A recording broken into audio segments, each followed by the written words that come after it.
Hello again, YouTube. My name is James PFP. This is the Banjocast, Part B for today. It's week 61, day 5, Fives Day. Favorite day of the week. It's the day of the week that I often feel that I do my best work. It's the day of the week that I often push myself to work even when I don't feel like working. That's really the best thing I could probably say about Fives Day. 5-day calendar, long explanation. I want to do two things during the course of this second part. The first thing is to pick up something which I started talking about yesterday in the podcast, the Banjocast. It was in episode 42. It was the content of both parts of episode 42, about an hour of me rambling on about what I thought, but I also used a bit of a launch-off point from Facebook.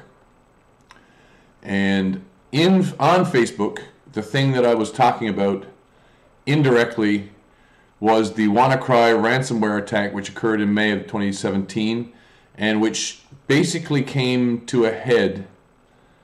The initial outbreak is what's linked here. It says explicitly initial outbreak 12th of May through 15th of May. It actually came to more or less a conclusion in June and July of 2017. And what I say that is that eventually the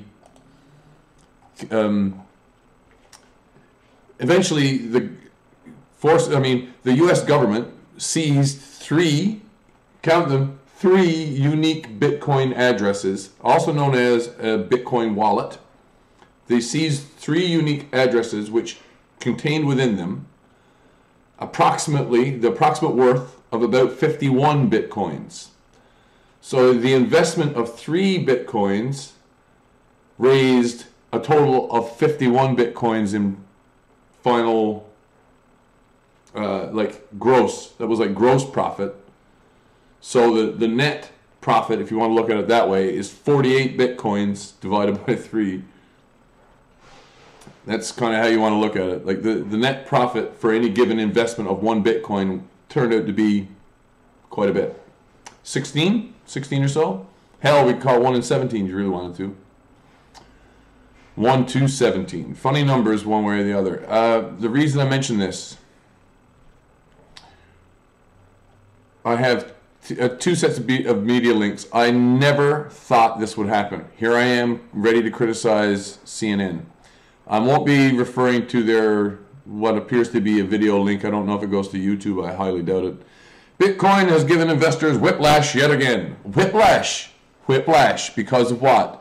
Just after hitting a new record of more than $17,000, yeah, that's US dollars, and I'm going to tell you, the record was actually higher than 17. They're under-reporting it. The digital currency plummeted Friday. Its price nosedived more than $3,000, swinging wildly between a high of $17,154 and a low of 13,964, according to Trackasite CoinDesk. Whatever CNN, go fuck yourselves. CNN, even if you tell the truth, you overemphasize it. You hyperbolically blow it out of proportion to the point where it's pointless to even listen to you. You're not going to get whiplashed from a $3,000 change in the price of a specific commodity, which is complex like Bitcoin. It's just not sensible. It's been a wild ride this year. The price has soared from less than $1,000 in January, but there's occasional sudden drops along the way. Occasional sudden drops along the way. Yeah, tell us about it now, CNN. Trade has become especially frenzied in recent weeks as new investors have dived into a volatile market. Before Friday's fall, gained roughly 5,000 in the previous 48 hours. I'm going to tell you something. I'm not even going to read the rest of the story. The link to this news story is in the description. The thing that really made me laugh about it was posted at 11 o'clock this morning. It's posted at 11 o'clock this morning at Eastern Standard Time. The other media link which I've posted is this Wikipedia article on WannaCry, which I mentioned at the very top. But first, back to Facebook. So to review what happened yesterday on Facebook, I made a post about a loving burn. This was yesterday in the evening at about 8 p.m. my local time, which did about 6:30 Eastern time yesterday afternoon. So 5 hours plus 12 hours, 17 hours before they decided to report on this, and certainly before any market was, well, I guess when the markets had been closed, but before any analysis had been released to the public by someone like fucking CNN, I'd already started talking about the fact that I think there's a bit of a hoax going on here. And then woke up this morning and posted the link to the CNN article because I had to start laughing about it. 5-day addendum, ha ha ha ha ha ha ha ha. This link, currently trading at about 15K US dollars. The problem, in case nobody noticed, is that 14,000 new coins must be accounted for in terms of supply and demand. Before plunging, it hit over 20K USD, depending on the market that you refer to. I think is the real thing to take away from it, because I saw it reported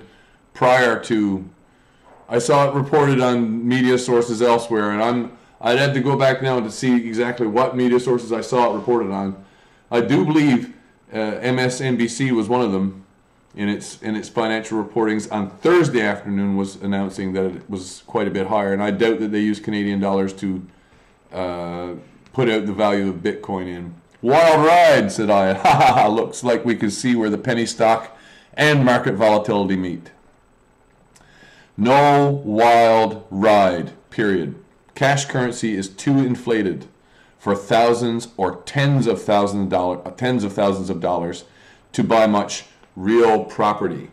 When they hyperbolically present how wild this ride is, they're essentially acting like carnival barkers trying to sell you on the cheap, shitty little Ferris wheel as if you were getting onto Space Mountain.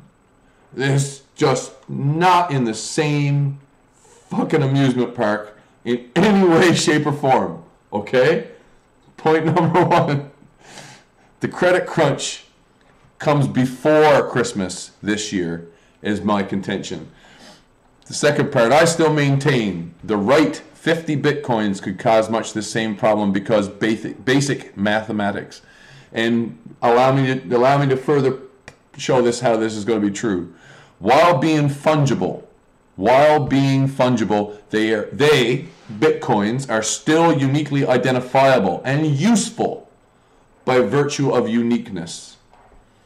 A link to the ransomware article on Wikipedia first, and then more importantly, a link to the ransomware attack pertains to WannaCry, which I've linked on the other page. I'm going to read you some excerpts which I took from the Wikipedia link and brought directly into Facebook to make it clear that if you want the TLDR version applied here, allow me to pick several blocks of this text.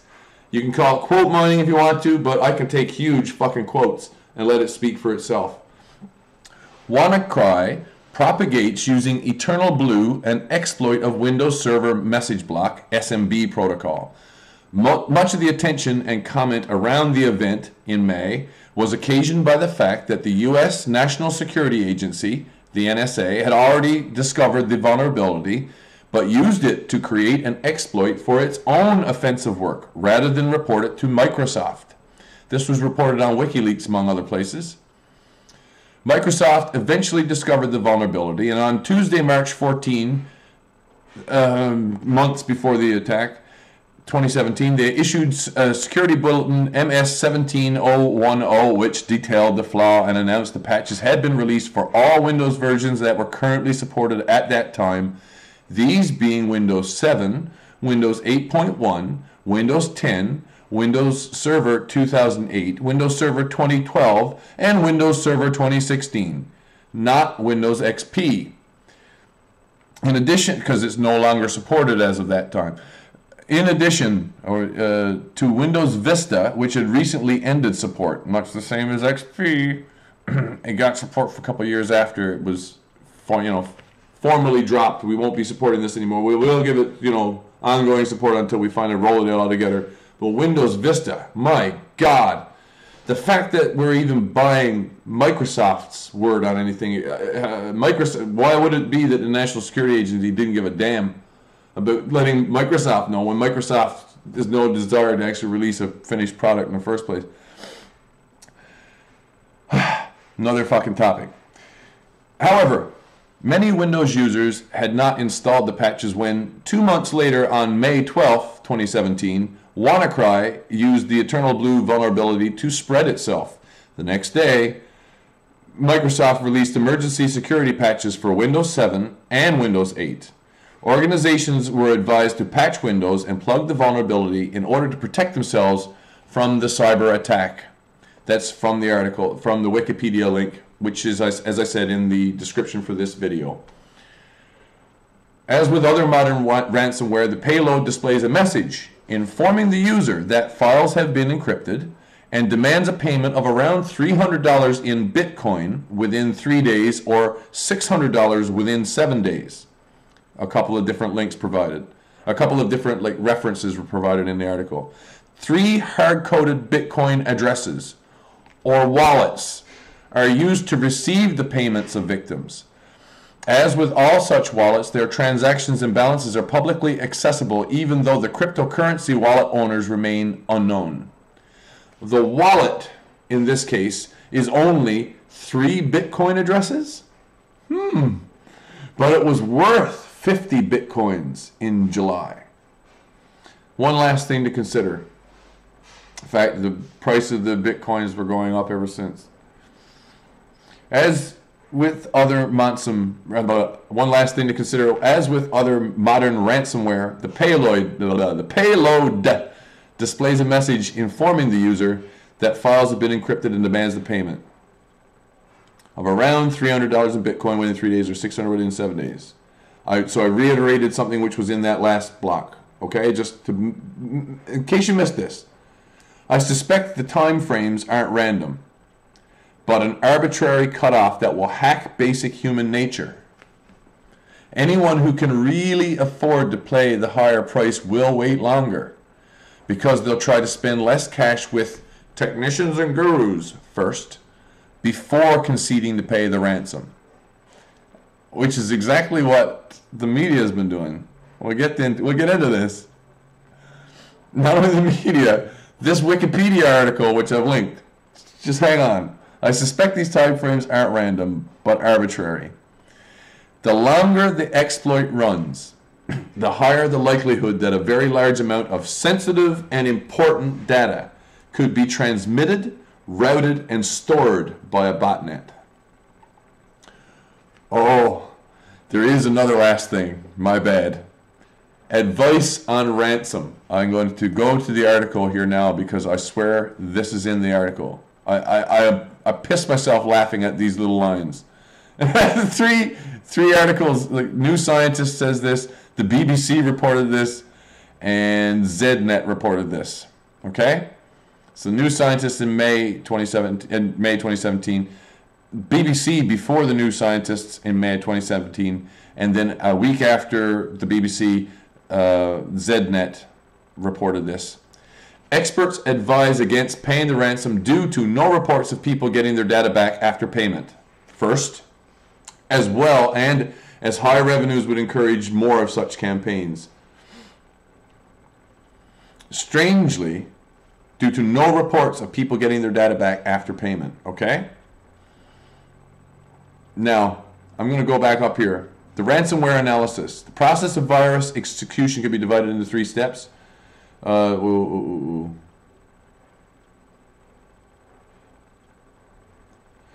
Sample, okay, WannaCry ransom program analysis. Sample itself, I really got to go back up.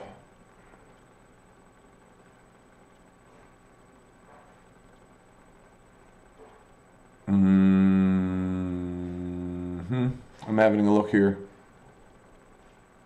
Defensive responses. Several hours after the initial release of the ransomware, while trying to establish the size of the attack, a researcher known by the name of Malware Tech has accidentally discovered what's amounted to a kill switch built into it. So in some cases, the infection was prevented from doing its absolute worst. Within 4 days of the initial outbreak, new infections slowed to a trickle. This is due to awareness, public awareness of it. It was discovered that Windows encryption APIs used by WannaCry may not completely clear the prime numbers used to generate the payload's private keys from memory. making it possible to potentially retrieve the required key if it had not yet been overwritten or cleared from resident memory. The behavior was used by French researchers to develop a tool known as WannaKey, which automates the process on a Windows XP system, which is probably very good. We'll find out why in a second. The approach was iterated upon by a second tool known as WannaKiwi, which was tested to work on Windows 7 and Server 8 Release 2 as well. Scale of the attack, subsequent exposure to vulnerabilities prompted Microsoft to release new security updates for older versions of Windows that are no longer supported, including XP, Server 2003, XP Embedded, and Windows 7 Embedded. Statement regarding the matter, head of Microsoft's Cyber Defense Operations Center, Adrian Hall, Adrian, said that due to elevated risk for destructive cyber attacks at this time, we made the decision to take the action because applying these updates provides further protection against potential attacks with characteristics similar to WannaCrypt, alternative name given to WannaCry. So there were vulnerabilities introduced into the ransomware attack by Windows itself. Windows made the ransomware less effective than it might otherwise have been.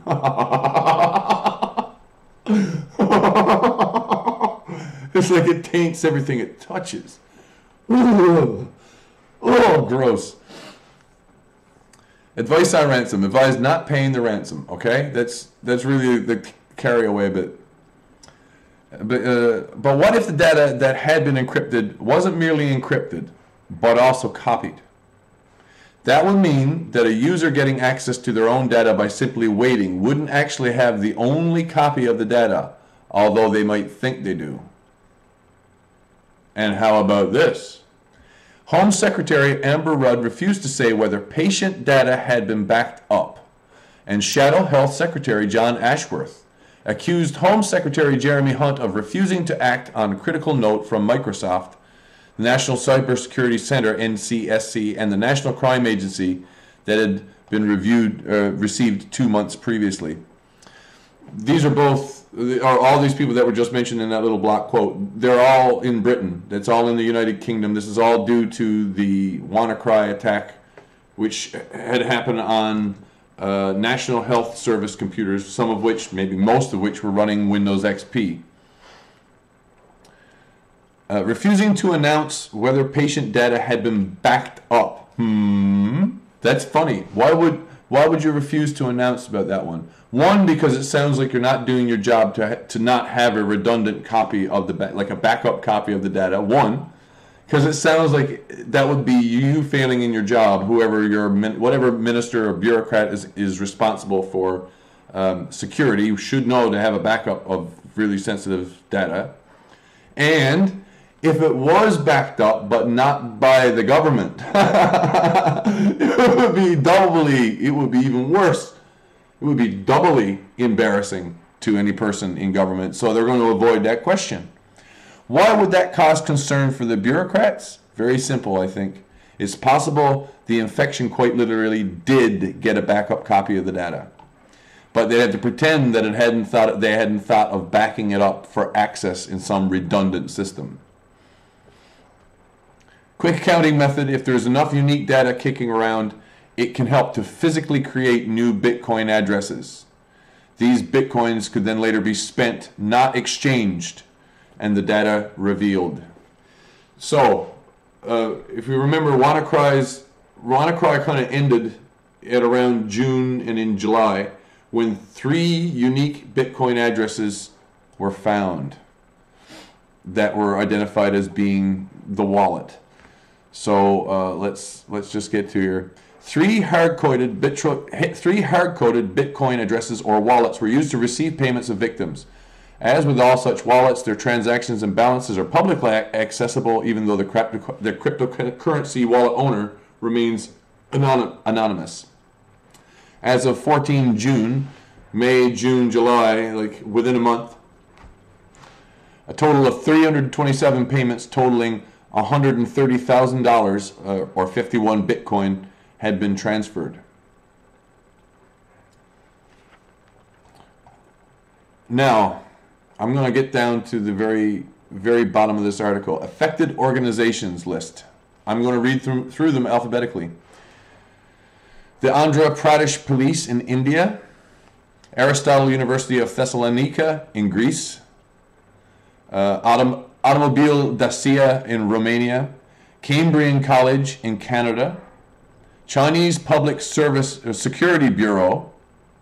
Chinese Public Security Bureau. It's not actually... Chinese police and petrol stations hit by the ransomware attack. CJCGV, which is Korean government computers safe from WannaCry attack now. But CJCGV. Dalian Maritime University. I wonder where that is. The Deutsche Bahn. Darmes Hospital in Indonesia. Faculty Hospital, Nitra in Slovakia. I'm going to just draw your attention to the number of hospitals affected by this. FedEx was affected. Garena Blade in Seoul. Gillen University of Aerospace Technology. I don't know where that is. The Gillen University of Electronic Technology is probably in Asia. Harapan Kita Hospital, disambiguation needed, in Indonesia.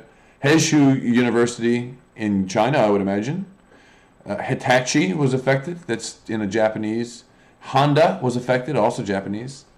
Instituto Nacional de Salud, Colombia. Salud in Colombia. Lake Ridge Health.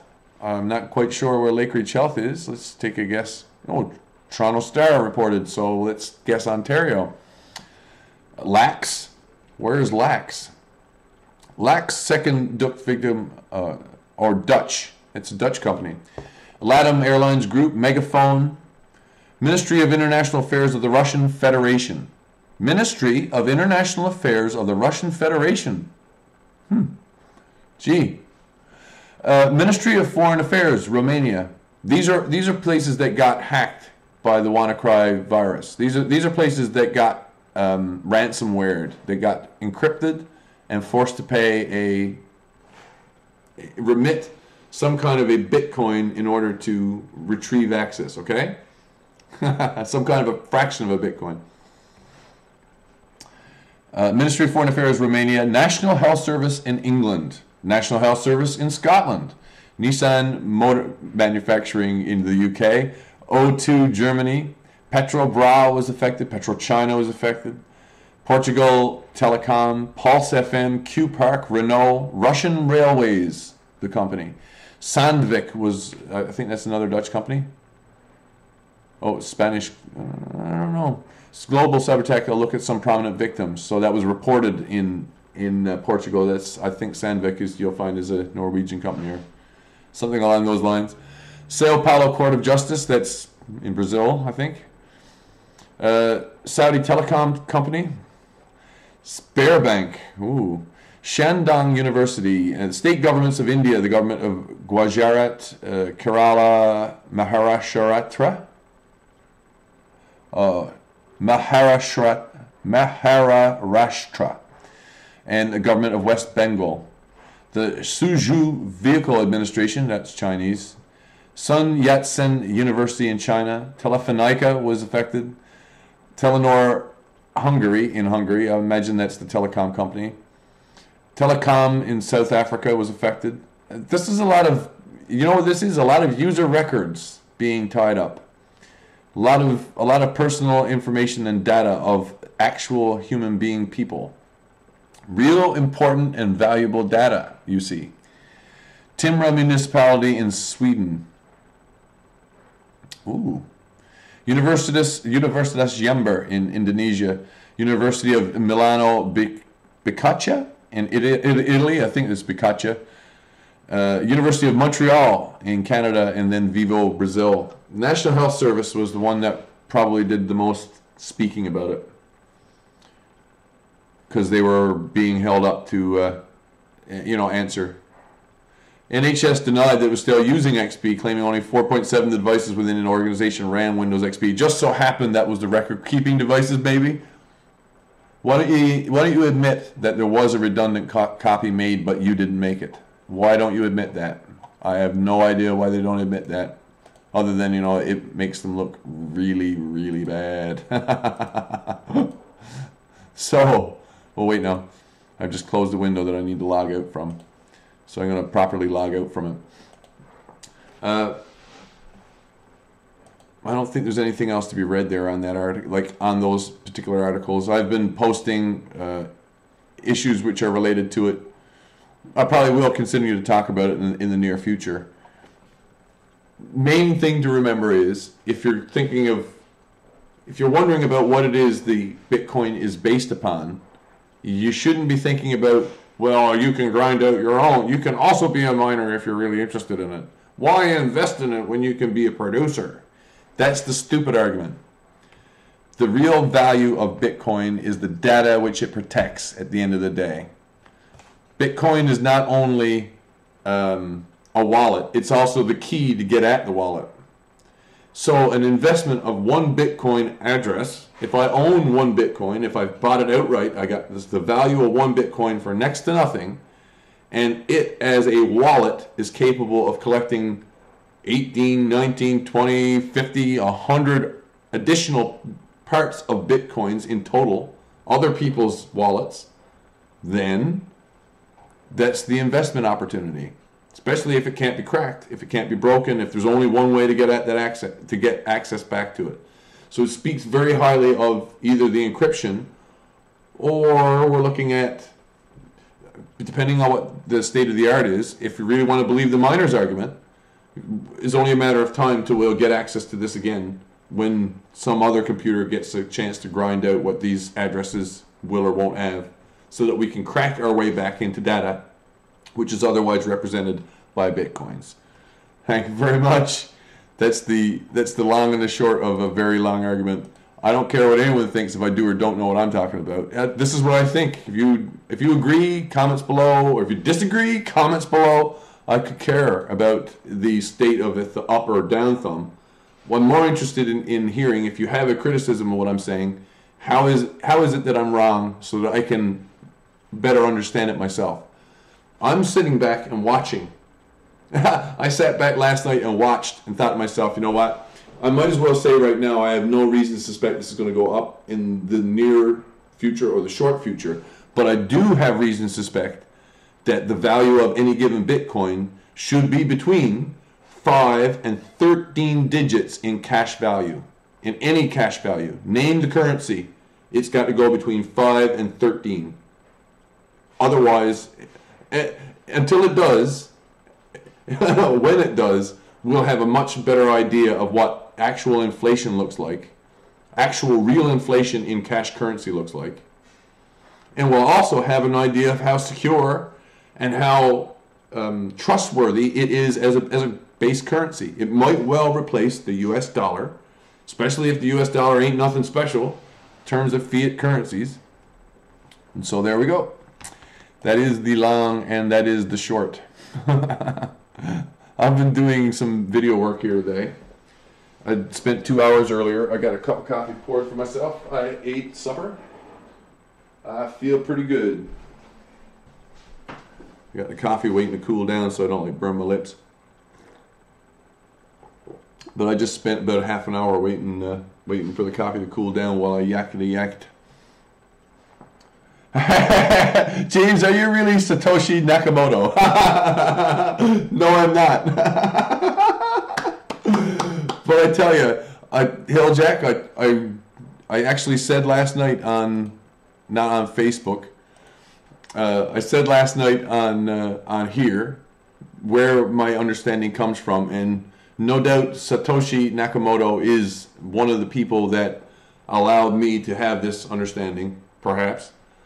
But it's through other people having listened or questioned or participated in the creation of very secure data vaults. That's the only way I could describe this. In South Asia, I suspect you will find the telecommunications industry has allowed for certain jurisdictions where there can be very large server farms for nothing other than storing and protecting volumes of incredibly important data with very little or no oversight as to what the contents of that actual data is. All we have are physical addresses known as Bitcoins, and the coin acts as both the wallet or the security deposit box, you might want to think of it that way, and the key to get into the box. The funny thing is that the ransomware hits us with something which gets spun in the media in one direction. Well, you got to pay the ransom to get some kind of wild ass code for them to unlock it, blah blah blah blah. And it turns out that if you do pay the ransom, it doesn't get unlocked. Bullshit. When you do pay the ransom and they give you a code, if you enter the code back in, you know what I think happens? If it hasn't already sent the data, which it encrypted over the internet back to wherever the botnet is, if it hasn't already sent it, then the moment you enter that code in, that's when the backup data gets made. That's when the backup of data gets started to transfer. And people probably sat there looking at their computers for hours saying, do I turn it on and off again? Or do I just let it continue to keep grunting and wonder why I can't get access to my data? If you wait 3 weeks, it turns out Windows itself has an exploit within an exploit which allows you to re-crack the data back off your drive, fixing things, and you never ever suspect that your data has been copied. Some say Satoshi is Nick Szabo. Yeah, because no one has actually seen him face to face type thing. No, I am not Satoshi, if that's the case. I've read a little bit about this particular guy. It is entirely possible there is a Japanese individual by that name that is an actual person. That's Satoshi. It's entirely possible that he's real. It might even be that he's connected back in time with other famous Nakamotos. I'm assuming that that's his last name. Nakamoto, I mean.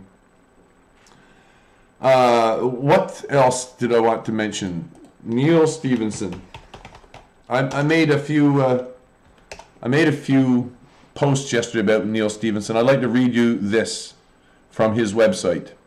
In the early part of the last decade, I saw a news report about a young hacker in Manila who had created a computer virus that spread all over the world in a matter of days. Now, this sort of event seems commonplace, but it was remarkable at the time, and it brought him a lot of attention. I got to thinking it would make kernel for an interesting thriller, says Neil Stephenson on his website. What if the virus infected the machine for an organized crime figure and caused him significant financial loss? What if the victim decided to hunt the hacker down and exact revenge? The idea stuck with me, and gestated while I was finishing the Baroque cycle, which is the continuation of Cryptonomicon, a bit of a backstory, a huge backstory written in an entertaining form to fit with Cryptonomicon, and Anathem, the other book I mentioned. New bits kept getting added onto it. He's very coy, very coy. New bits kept getting added to it. Finally, one day I decided to just start writing it and see what happened. Reamed is the result. So I'm going to post a link to Mr. Stevenson's website. You can see that for yourself. Just read the NSA used stylometry to identify. True. Just read. I've got every reason to suspect that he's not only real, but that there are a great many people who are considered in the know, who other people go to talk to and say, well, what do you know about this? What do you know about that? Should we trust this? Should we trust that? You need to ask technicians. From time to time, you need to ask a technician about what's up and what's down, what's right and what's not. You don't necessarily want to defer all authority to the technician, but that's what you end up doing.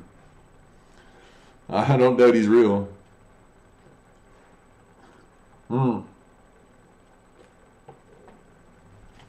So Bitcoin then, anyway, I made my report in advance of CNN. Seems to me that my report is actually a little more useful than CNN's bullshit, trying to pretend that a $3,000 drop in something which is currently worth $20,000, and we can't necessarily see what the reason is. What if we could start understanding that kind of order of magnitude shift really depends more on a small number than a very large number. 14,000 is too large a number for that shift. Way too large a number. The number is 50 or the number is 3. I have a high confidence on the lower number. The lower the number, the more it makes sense. These 3 addresses got some really sensitive data in them. Really important sensitive data, and guess who seized it? Whoever seized it, well, not only guess who seized it, but whose administration helped make sure that it got seized, and really, really quickly. So if the administration doesn't have, or doesn't have some kind of a consistent way of making use, if 50 Bitcoins worth of bits were seized, couldn't they be easily auctioned off? They could be auctioned off to the highest bidder. Nobody knows what you're going to get when you crack open your coin. When you go to present the coin itself, especially if the coin's wealth itself is actually derived directly on the data which was backed up. The data which is backed up matters because it's effectively unique data. It's effectively a random number, a totally random number. Much unlike the failed Microsoft libraries, which allow for the prime numbers which are randomly generated to be figured out again later because they're still in memory. Thanks, guys. Man, I did some. Anyhow, I reported 18 hours ago. I listened during the evening, about 12 hours after I finished saying or putting together whatever thoughts I had to have on it. Then CNN starts to get on the go train, so to speak. And I'm not too worried about CNN. That's my honest to goodness truth. Not too worried about them guys at all. I'm going to quickly try to get Blender up and running here without crashing anything. And I need to previously used files here. Open recent YYT.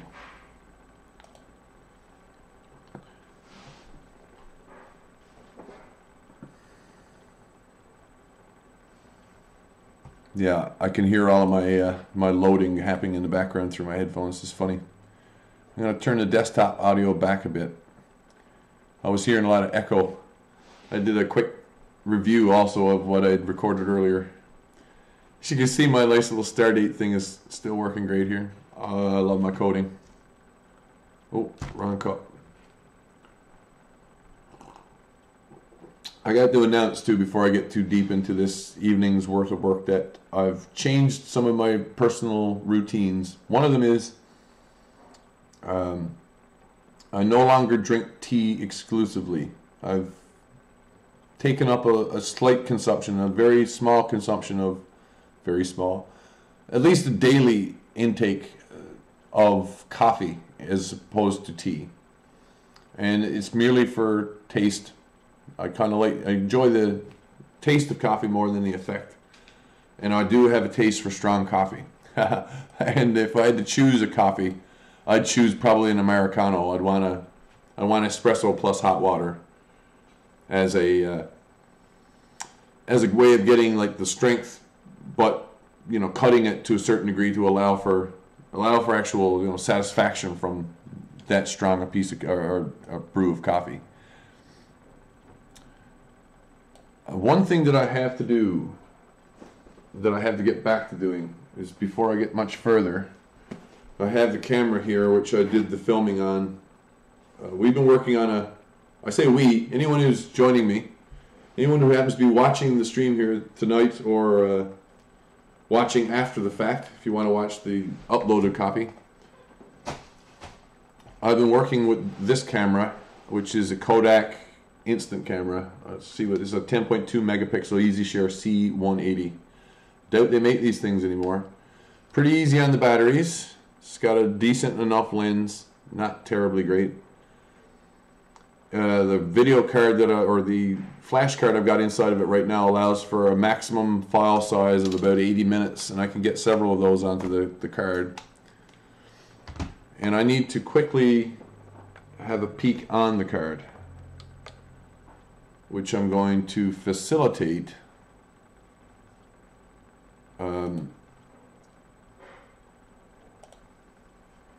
Which I'm going to quickly facilitate by plugging the card in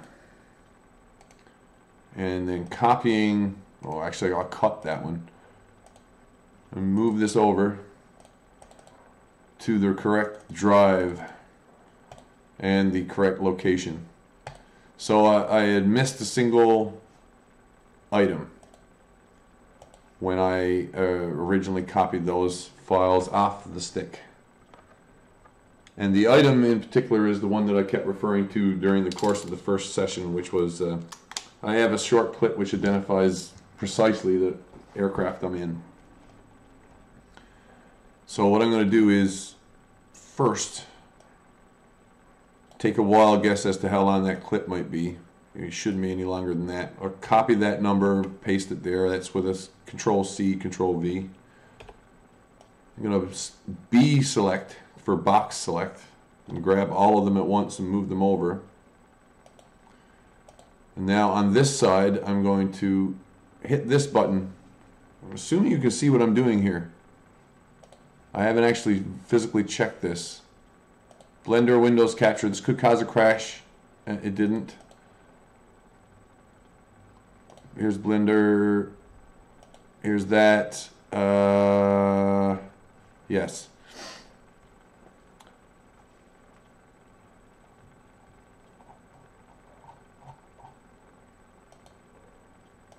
What I have here now in this updated window, this button here refreshes the contents, is an extra clip. 1049. Look how small it is. Very, very short. I want that one above. That's the only major change that needs to be made, other than the repetitive change, which I did all last video. Change the audio volume, and then check and see if there's a cut of more than a frame or two. Like that, I'm getting rid of. And then this one I'll snap. And then that one needs to be speed controlled. And then this one I can even hide like so. Here's a funny question. One that I've learned over the space of time with Blender. I just added in these one little clip that I now need to snap all the rest of them directly to it so that there's no break in the video.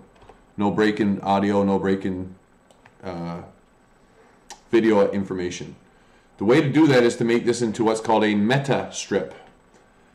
We'll go to strip, and it says make meta strip, Control G.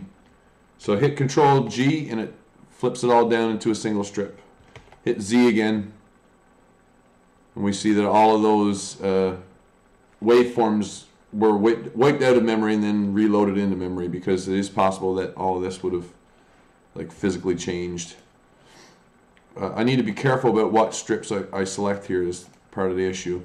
So I'm going to select just these this time and hit Control G. Now we see that it stays to this side of where that new clip was added. But otherwise everything in this meta strip is now in the same place that it was in expanded space, but I can now snap this to a specific location, forward or back on the timeline. And that's exactly what I need to do. I need to get to the final frame of audio video, and while the meta strip is selected, Control or Shift S to select it and snap it, and then Alt G to unpack it, to ungroup it, to make it not a meta strip anymore. It's considered a meta strip because for all intents and purposes you can move it all in context from one side to the other, shift it. If it plays as a meta strip though, you need a lot of extra memory to make sure that that would work, because it calculates that.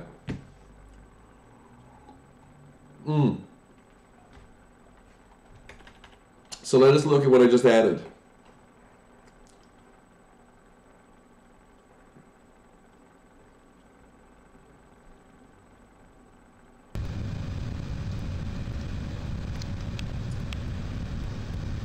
If you ask me, that was really important data. I also realized when I watched this later that this Star Alliance is probably not well understood as being also Air Canada. But let me explain. Wikipedia Star Alliance.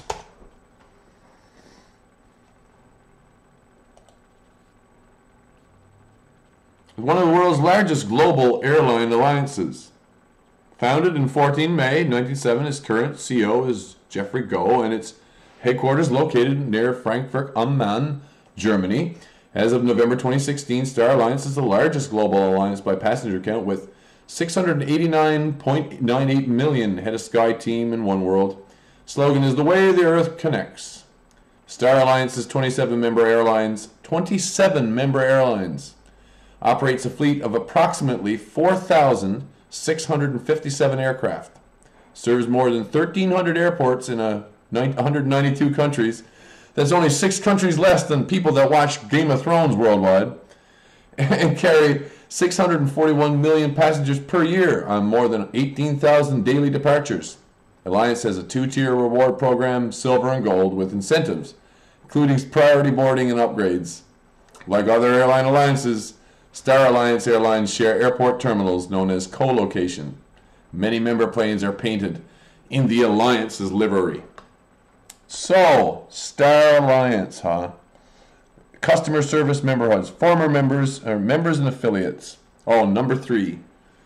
By fleet size. Let's sort by fleet size.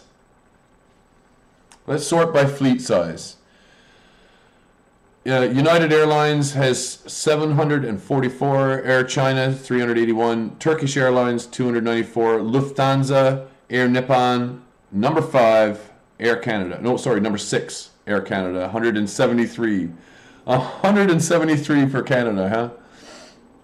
Air Canada Express or Air Canada Rouge. I think I might have been in a Rouge, although for all I know I was also in a Star Alliance plane. I didn't actually physically check that. But if I go by equipment, I was in Air Canada Rouge. Let's just check. Air Canada Rouge styled Air Canada Rouge. Rouge is a low-cost airline subsidiary of Air Canada. It is fully integrated in Air Canada mainline and Air Canada Express networks, sold with Air Canada flight numbers listed as operated by. Rouge means red in French. It is a fleet of 49 Airbuses, Airbus 319s, Airbus 327s, and Boeings. Strange. See how the Airbus has these different types of wing inlets? Like that. See how the Airbus doesn't have looks more like the Star Alliance plane, but yet I'm telling you, the Rouge planes yesterday in the airplane and the airport were neither of these 3. Oh, Boeing 747 or 767 would fit. Yes, that winglet. True. Did you see both of those there, Hilljack?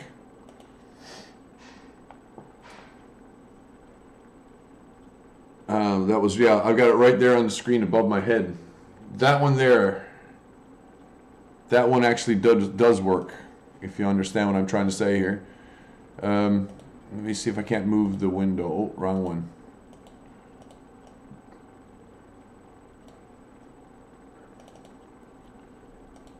I'm looking for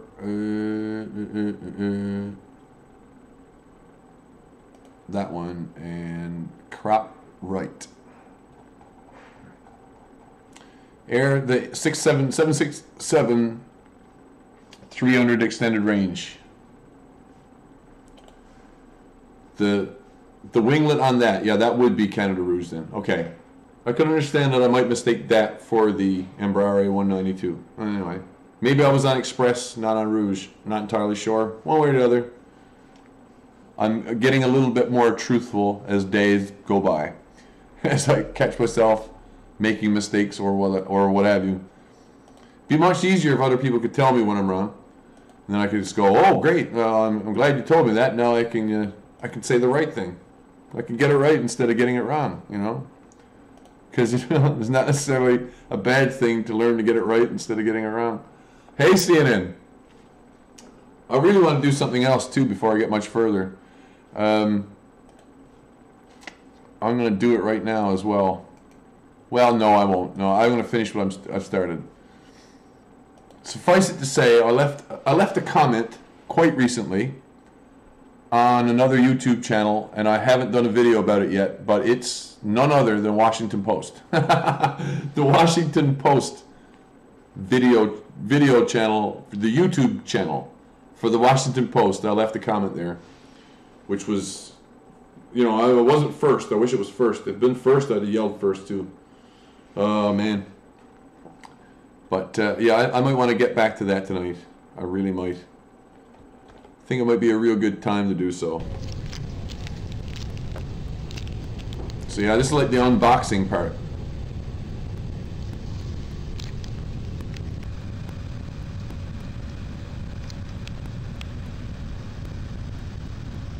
Oh, I see why I thought it was Air Canada. It is Air Canada, Star Alliance.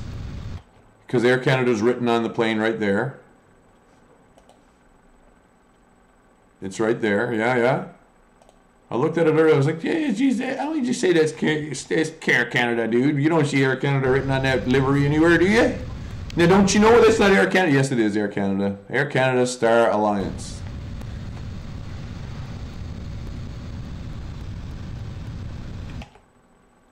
To even call it Air Canada is a little bit questionable, you ask me, but gets a lot of credit from that name, doesn't it?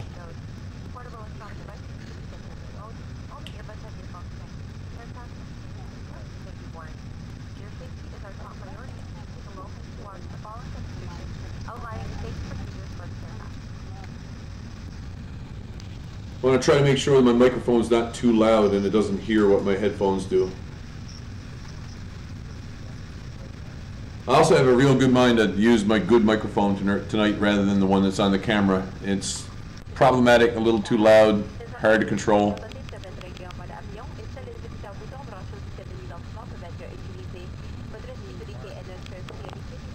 I suppose it might have been an express flight, but I didn't pay attention to that part.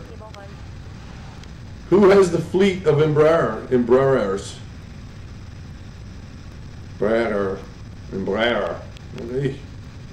Ooh la la.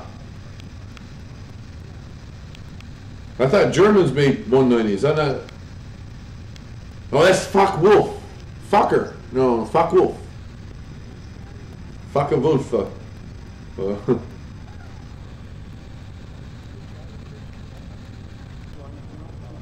Made 109s too, but that's beside the point.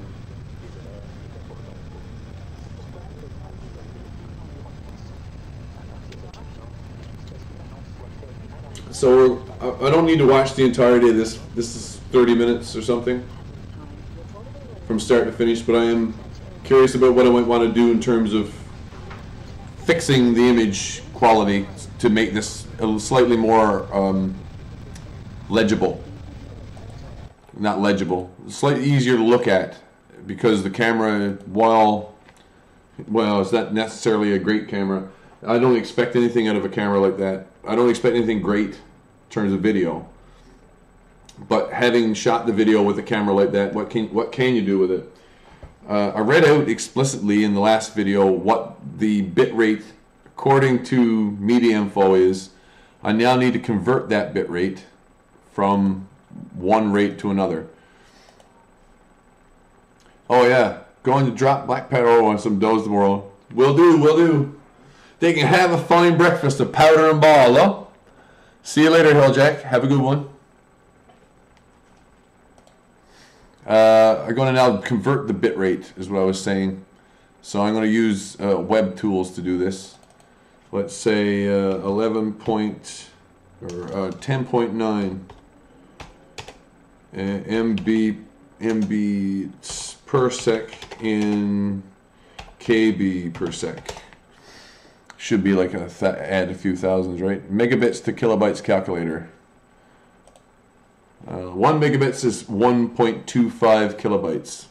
So I need 10 times or 11 times 1.25. That's pretty easy to remember. It's only 1,300 kilobytes per second. Kilobytes. Megabits, kilobytes.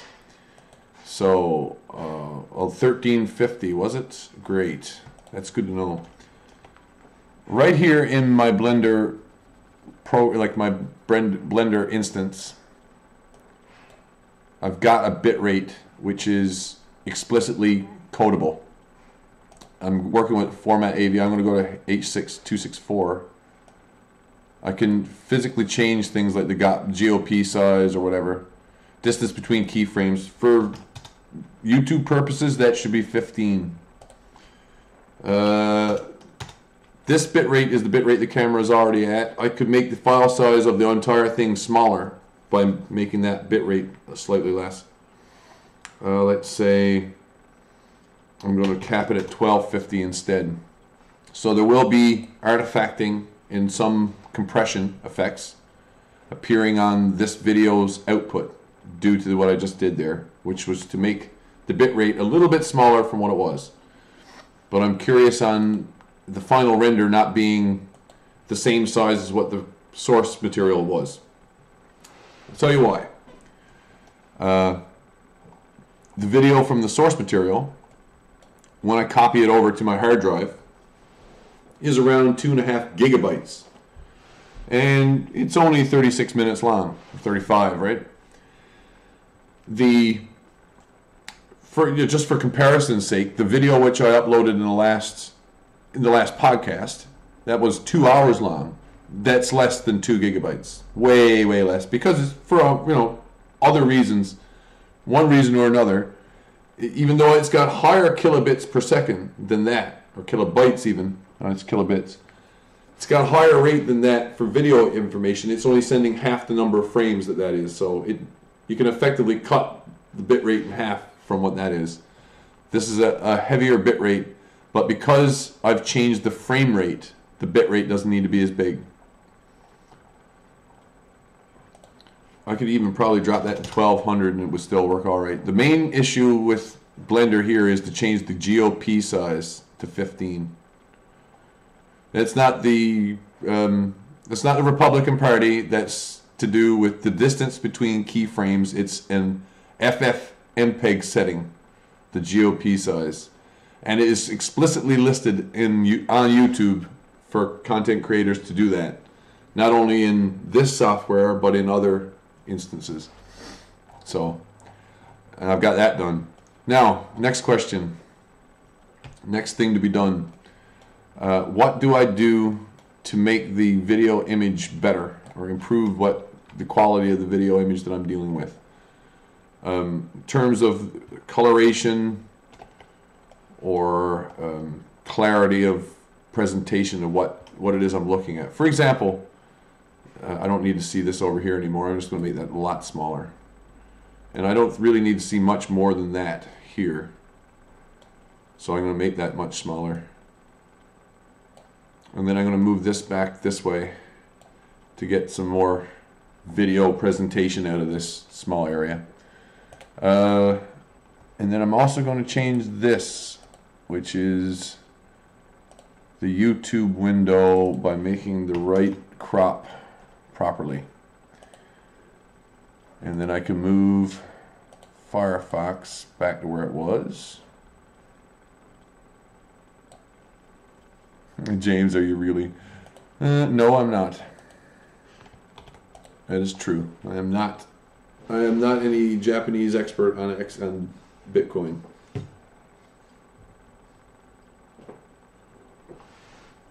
Super successful trader? No. Oh, I should really have said that at the top. Not only do I refuse to trade in Bitcoin, for the time being, I have not been involved in any of the development of Bitcoin. I'm merely an observer. I have the benefit of being possibly objective about it. Since I have no dog in the race, I can sit back and watch what happens and say, ha, ha, ha, ha, ha. And the reason I can say, ha, ha, ha, ha, is that there is a free market understanding that has been applied on cryptocurrencies by the libertarians who help help create them. They have no reason to hate open source. And the same reason that they have no reason to hate proprietariness. So they don't. They make the best of both worlds with it. And that includes being open with what and how Bitcoin does its thing. I'm going to turn off my camera for a second because I'm going to be doing my thing in the background. And you know YouTube? I know YouTube. I don't trust them as far as I could throw anything. I really should be considering watching something though if I'm going to be doing this instead. So I'm going to let this play a little as I go through the various clips. And then I'm going to determine one maybe at a time to do with any given set of video data. But I will be working with Yeah, I think I'm going to be working with the original strip here rather than the speed corrected one, so as to cut down on the amount of calculation which has to occur on any given piece of film. Like if there's less frames in the original video file than there is in the speed corrected one, I must do my modifying on that one. White balance oughtn't be too bad for this, but it might be the best way for me to quickly sharpen this up. If it isn't, brightness and contrast will be. So let's try a white balance against this card, maybe about there. We see the white value is way lower than it might have otherwise guessed. The farther lower I drop the white balance, the brighter white it becomes. What about if I change the tone? Oh, look, there's the reds, there's the blues. There's magenta, there's green. See, I get the color in the opposite direction to where I put the control point. So if I look for a particular tone that I don't particularly like, if, for example, if the blues bother me too much in that image, then I might want to move my control points away from the blues or toward them. It makes it almost look like it's sunnier there than it was. How does this white balance overall look, and will it cause a slowdown in my playback? Oh yes. Oh yes. Playback has lost 10 frames a second because of that. You're not going to see it on your end. You're only seeing half the frames anyhow. Back at the regular frame rate. No color correction. And of course the white balance on the inside of the cabin is going to be different than on the outside of the plane, which is really the issue here. Inside the cabin, outside of the plane.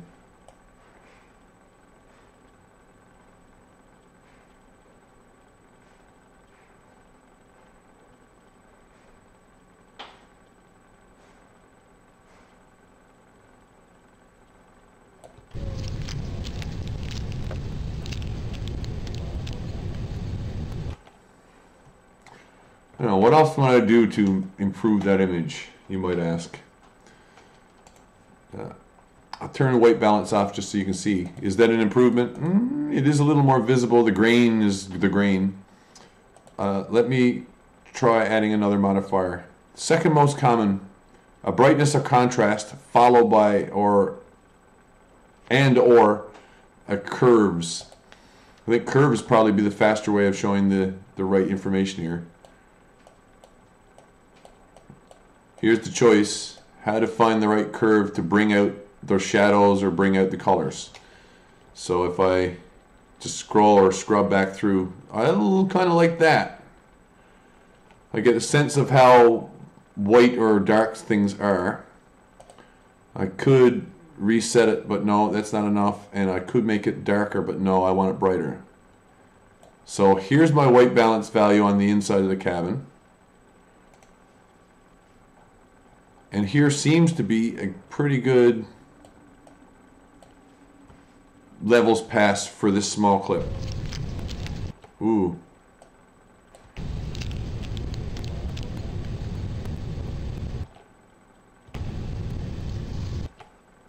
Could it be darker than that? Ah, yes.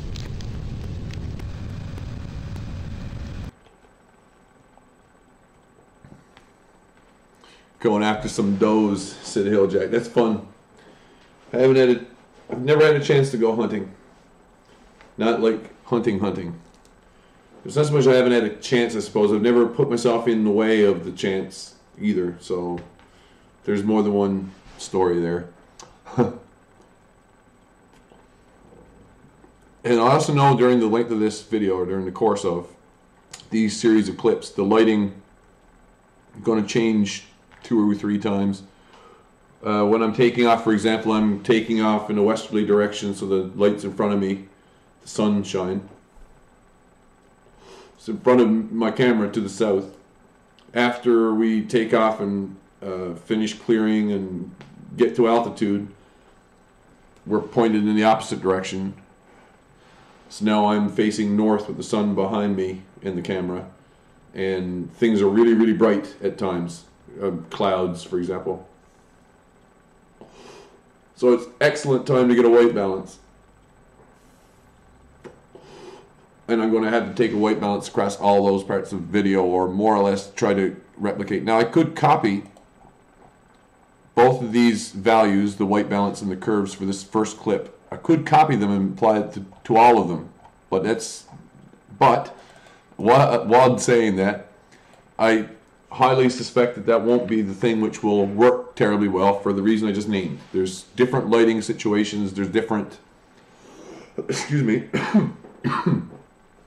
there's different things happening at different moments in time which affects what information the camera gets. Therefore, I should also consider, well, I can use this white balance setting for this clip, this clip, this clip, but after this clip, it's changed, I won't have to do it again. That's somewhere in between solution to the problem of how to do the white balancing without micromanaging the process from start to finish. That's why I'm explaining this. So as to be a little more instructive. I'm thinking about renaming this to something explicit.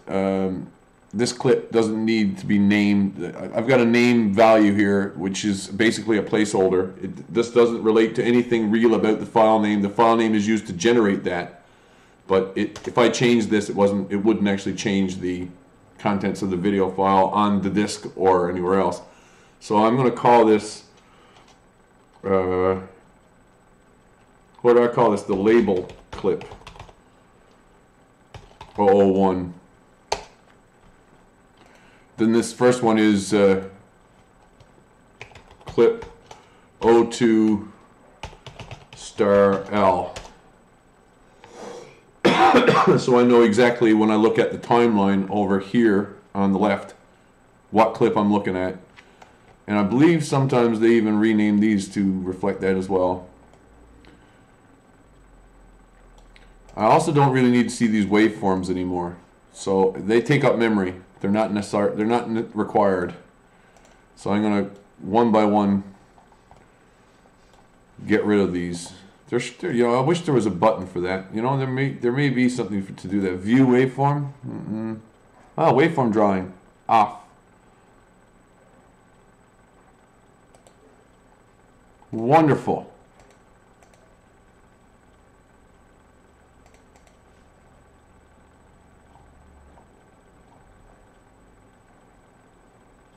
Oh, use strip option. That's really cool.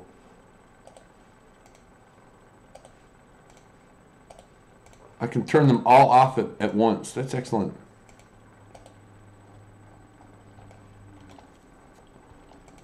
Now, I can't turn more than one of them off at once, though. That's what I don't like.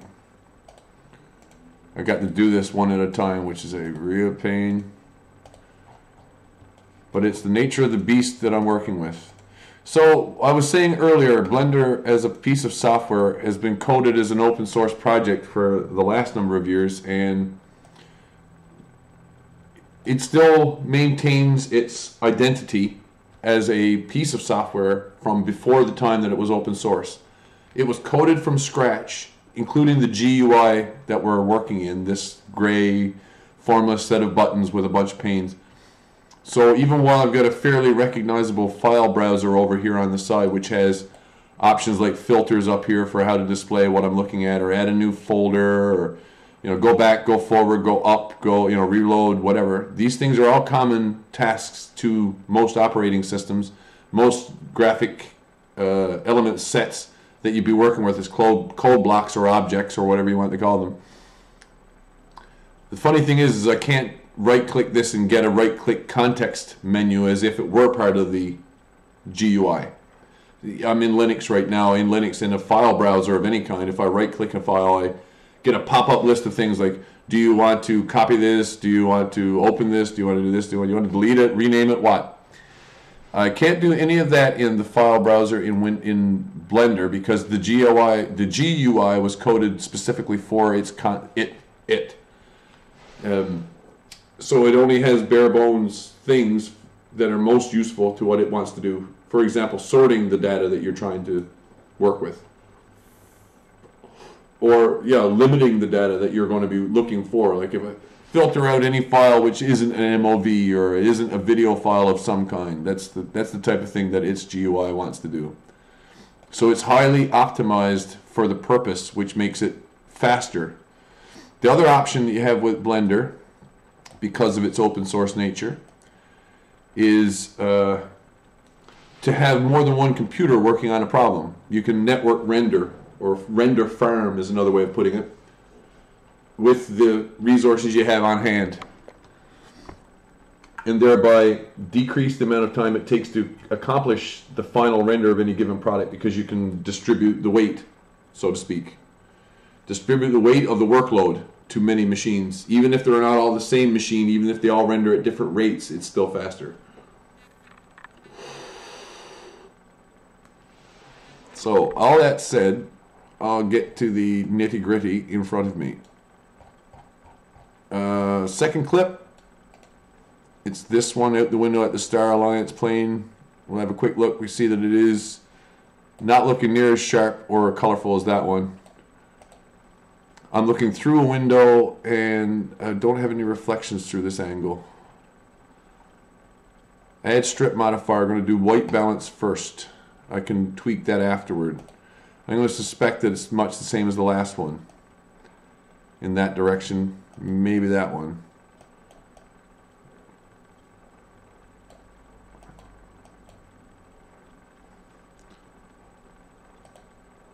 But then I also want another modifier, the curve. That might be more on the high end, right?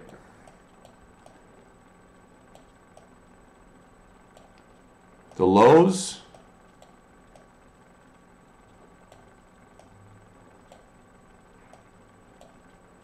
And I do believe this needs more than one control point to really get a good curve out of it. I want it to pin on two sides, as it were. I did flatten out in between the two pins. I could even put a third pin to make sure that happens, but that's a set of calculations I don't necessarily have my computer do. In case you're wondering about my computer, yes, it has multiple core processor, which makes any of this possible anyway. If it weren't for the multiple core, I wouldn't be able to do this. So I'm quite glad to have it. And I've had the multiple core for a number of years, and I've been running it hard using Linux the whole time.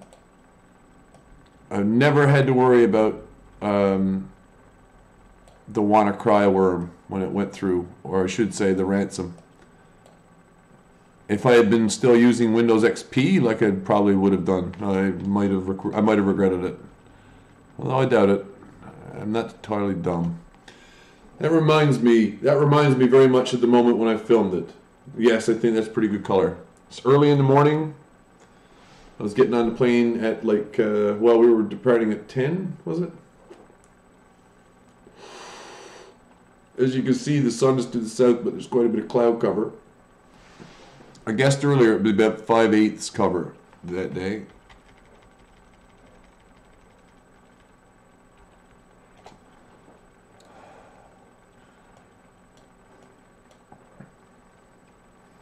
So let's, I'm having a peek now that I've got some colors that I can kind of work with in terms of how to better balance them.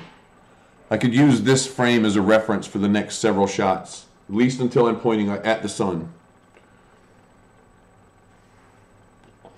So when I get around to the other side of the, well, it's the next, not this clip, not this clip, but the one after, I think. When we're rolling and moving towards the runway or ready to take off.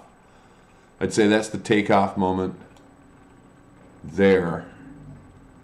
And then that's at altitude. Oh no. Taxi, takeoff.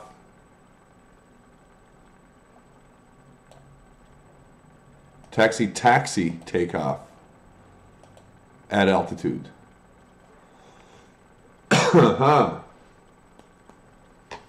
Maybe that's what I'll do for the naming scheme.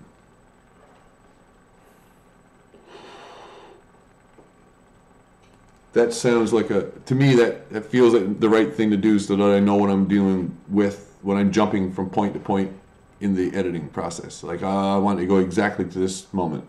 This is this set of moments. So rather than a base file name number, which I could also take out a piece of paper and a pen, write down all those numbers and map it out there. But I could do it on the screen by renaming these clips. Same difference. Perhaps better on screen. Don't tell, show. I think I heard that somewhere. It wasn't a seminar. It might have been on YouTube. It might well have been on YouTube and elsewhere. This being Friday night, you know, for the normies, I am well aware that the weather ain't terrible. I'm waiting to see if it's going to start raining again, though. I should take out the banjo and make live music tonight as opposed to canned music from things I've recorded in the past, and I haven't done any recording lately. Excuse me. Jim, boy, I got one of these. You can't tell what I just did, but it was to turn the microphone on and off again. Using key presses. Woo! I'll prove it.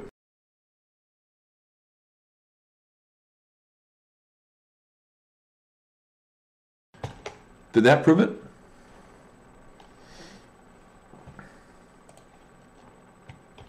I like proof. Don't you like proof? What is the problem with your proofing?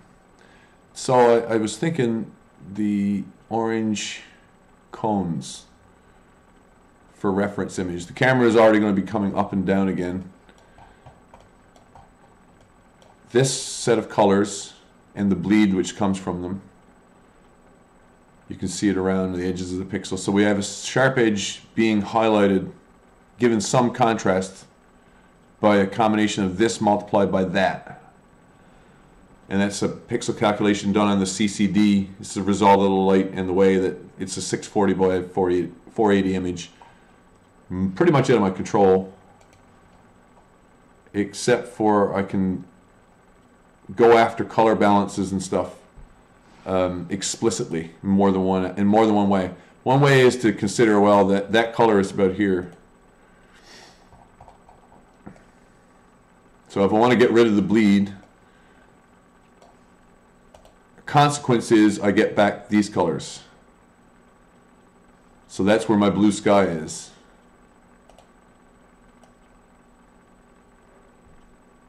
If I go for the blue, it goes in the opposite direction, right? So there is a color which will allow for both the orange and the sky's reflection off of this pavement. That's the ideal situation. At least as far as I understand it.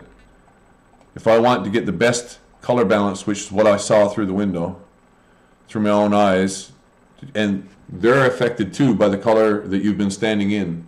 I mean to say, if you've never noticed this before on a pair of movie glasses that are red-blue, if one eye looks through a blue filter long enough and you take off the filter, it will automatically see more red. It's tired of seeing blue.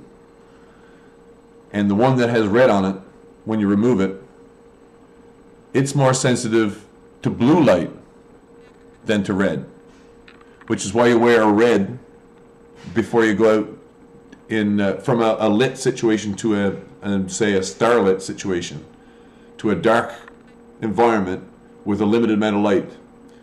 The red filter causes you to see more bright light, blue light. The brain will do this automatically just by having been in that environment. One has blue, one has red. It's interesting stuff. Yeah. Do I know whereof I speak? I do believe.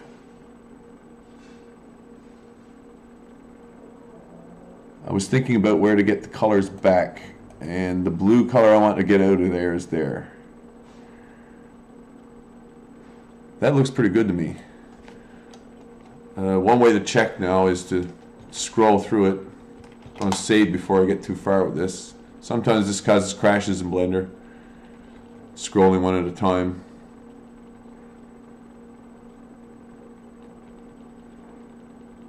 So the whole idea here that I've been doing is trying to find ways of mathematical ways, which are what these little plug-in modifiers are. The curves modifier for a video strip allows me to mathematically figure out a large number of solutions for sets of tones in this image. And it's not terrible. It's not terrible at all.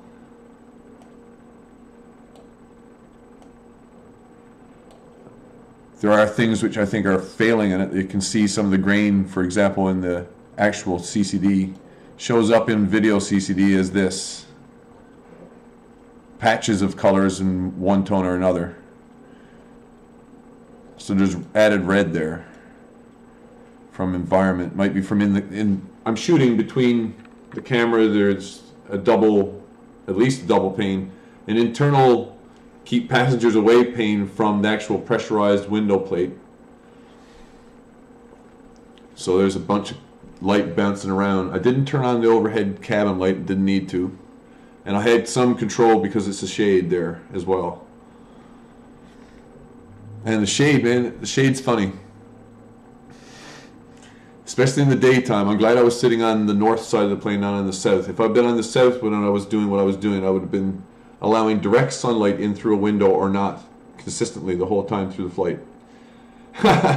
And the passenger, whoever would have been sitting to my left, not my right, that person, this hypothetical person who doesn't exist, that person would have been exposed to the same amount of light going more or less in the direction that would have possibly ruined their expensive laptop device or, you know, tablet, which has a battery thing, goes up to the back of the, oh man, like there's no way they would have been able to watch what they were watching on their expensive Wi-Fi. No way.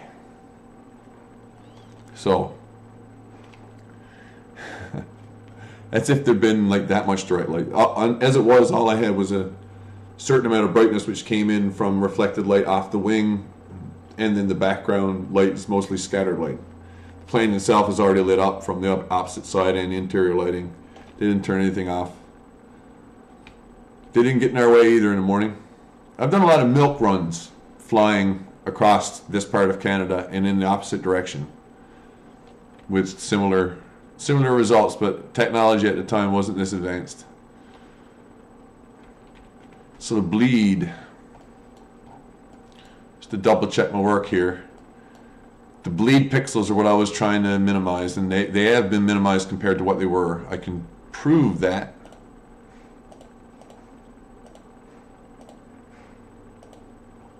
by checking against this.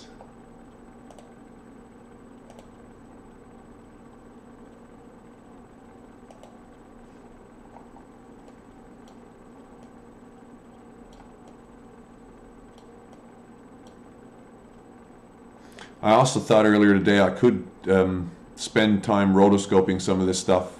I could do one frame and then let it stand for the rest of the frames that it's appearing. Some of these times there would be a motion match moving thing, which can be done by hand and brute force, but it's not exactly compelling to watch. As I've already established, well established fact need not be repeated. Copy to selected strips. Yes, replace.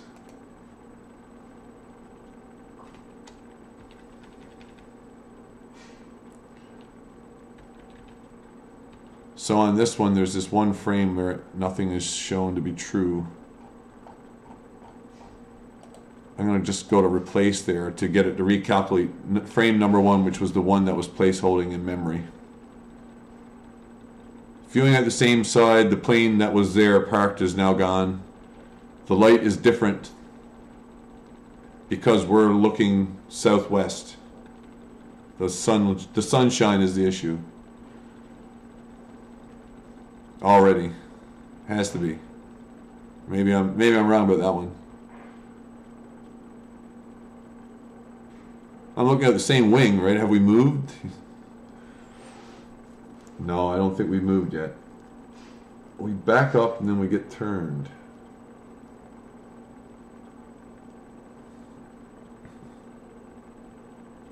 We back up and then we get turned. Rules you learn from an aircraft flight.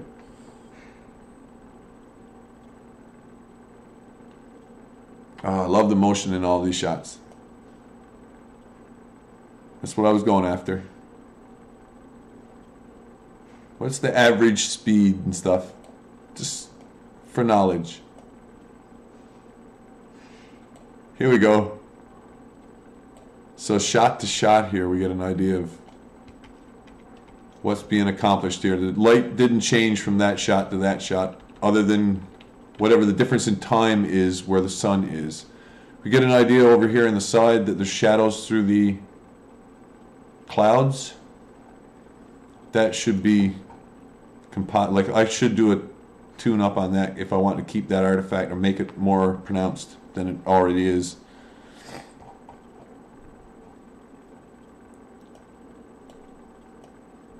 It's a real specific set of frame or colors. There are more there. Could delete that one? No, it's this button.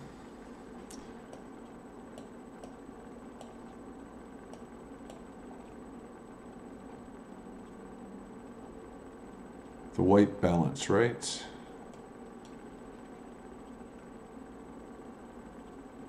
That one. No, I like it better there.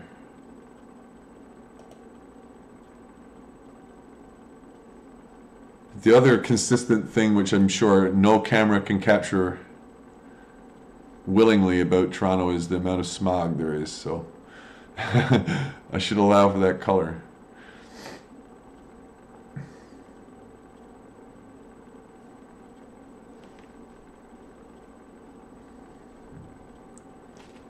I was frankly shocked the first time I had a Starbucks coffee in Ontario, and it had a funny flavor.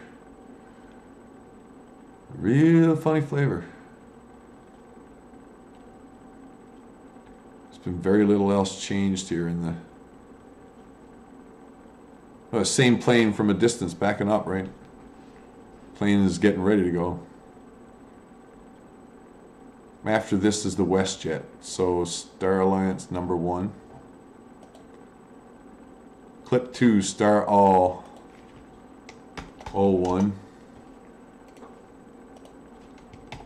Clip 3, Star All 2.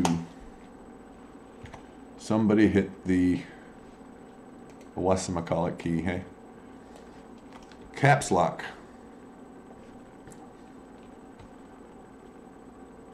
Cut. Oh no, that's already cut.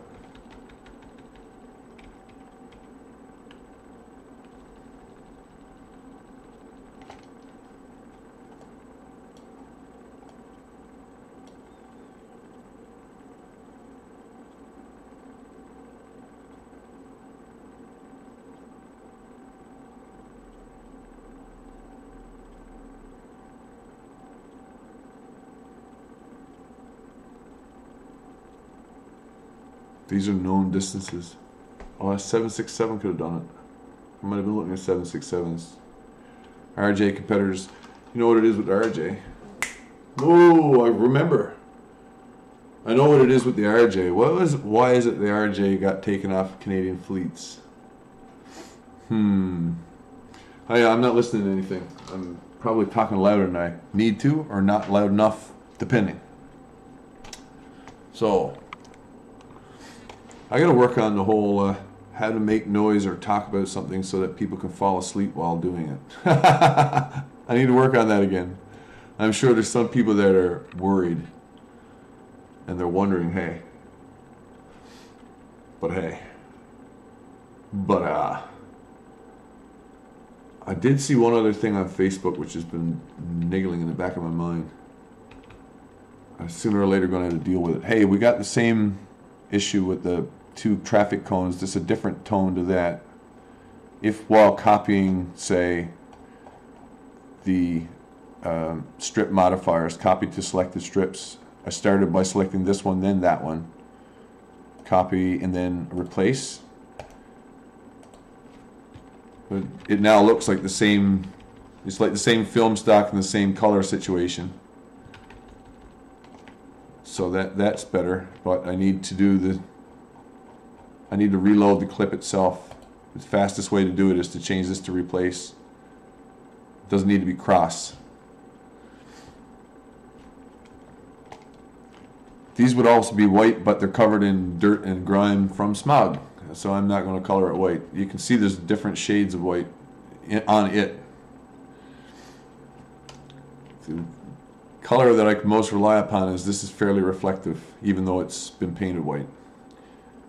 And this reflection is dependent upon, it's called an anisotropy. Amount of bumpiness which is along the surface of the roadway itself, allowing for the fact that it's going to be glare off of peaks depending on angle. So there'll be places where there's things reflected on this surface given the right heat and light conditions, which is what's called a mirage in the right situation from a distance. Local mirage like effect. So the WestJet planes, right. Where's it? This is clip what? 1, 2, 3, 4. WestJet planes, won't you come out tonight?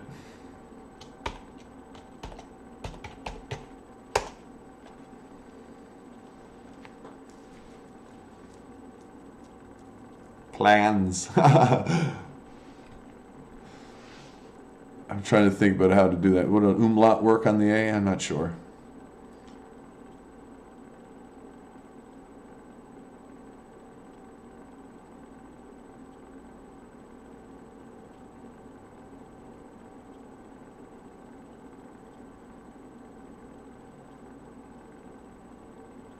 See spots there where there's dampness. Reflection is high, like when that cart passed there a second ago. Dig, dig, dig. Real cool. Only thing visible about WestJet is its basic logo in the livery is recognizable. The ones which are closer, you can almost read the WestJet on it, up on the top of the livery. Where's he going to pass? Right there, right?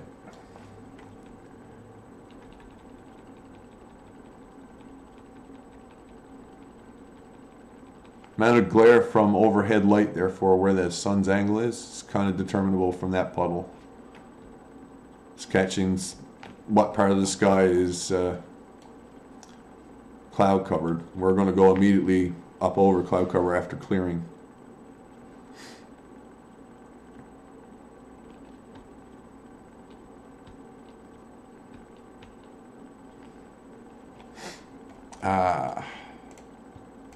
Much the same deal.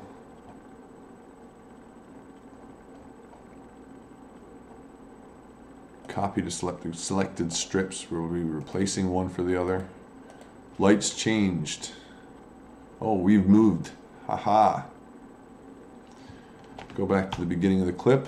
We can see that there's same issue with the... Oh no, that's correct.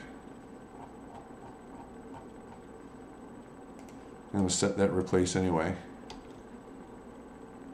There might be one or two at the beginning I didn't do that for right away, but doesn't matter. Get back to those later. Don't really want to cut anything from the size of these clips. Most of them are within 2.5 minutes. The one that I knew I had to guesstimate was the last shot, the one that was going to catch landing from start to finish. From like getting on the final approach and finish.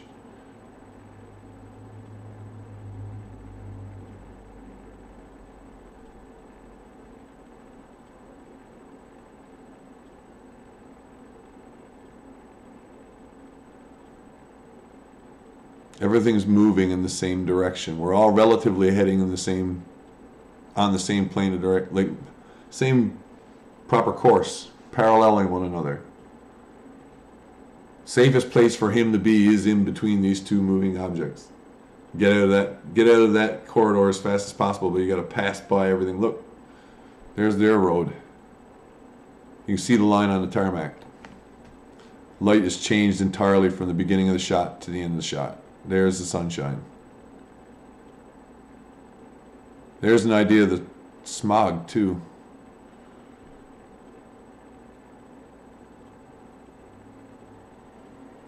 Damn, that's a good shot.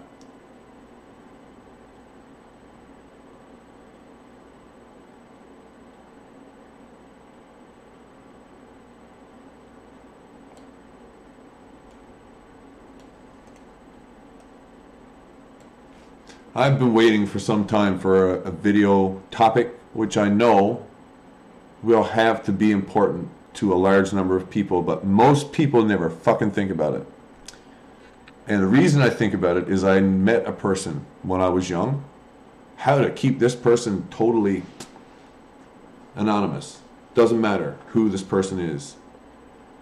When I and they were on an airplane one time, the experience that we both had was entirely two different places. And the reason was first time experience for this other person, and I'd had experienced it since being a child several times to the time that that occurred. So it's my 21st airplane flight, this other person's first airplane flight. That's the difference. So if that's true then, it's still true now. But of course, everybody's been on an airplane. No, really? Really? That's an interesting point. That's an interesting point to raise. Everybody's been on an airplane. Really? See a lot in the media too. You know, a Good Doctor a couple weeks ago. There was an episode where there was a young person transported quickly and easily to this facility, wherever the fuck it is, where the good doctor and moral ethicists above him work out what they're going to do for this person and that person, and then the problem falls to the good doctor and whoever else happens to be around and has a lot of money. So the travel arrangements are taken for granted, but that one person from remote location X in not terribly well developed country, that person is not in the norm. That's the exception. To assume that that's everybody's experience would be to normalize it when it's not normal, if you follow my meaning. So yeah. Wunderbar. Copy select strips and replace? Yes. I'm going to replace anyway. Although I'll be using much the same. The light will stay the same from this one to this one.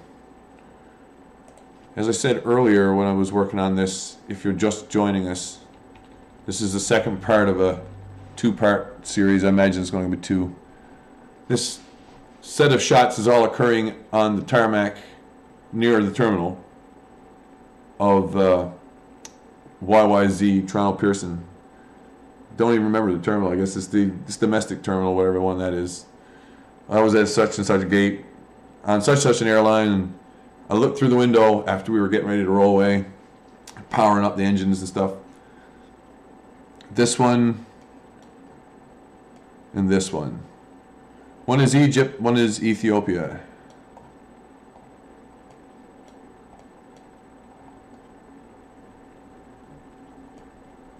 It's a heck of a moment to get a picture.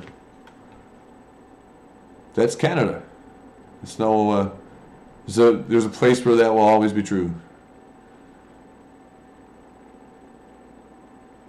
Or I suppose in certain airports, right?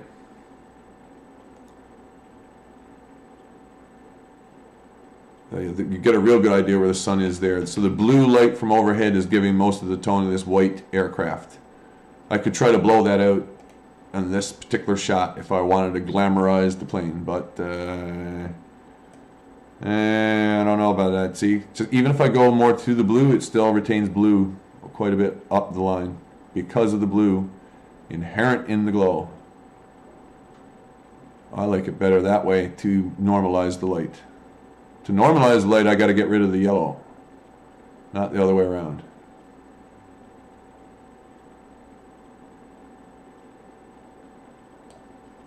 certain amount of yellow in that surface. So I'm really trying to white balance for this, or even for that.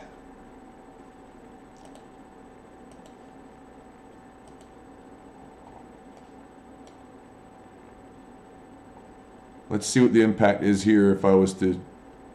Ooh. Ooh.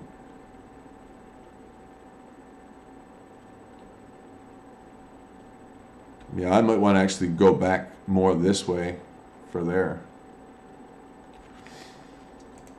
And it makes sense to do that because I got the change in light from there to there. Anyway. Start to roll back. So yeah. I haven't touched this one's curves and the white value is really low.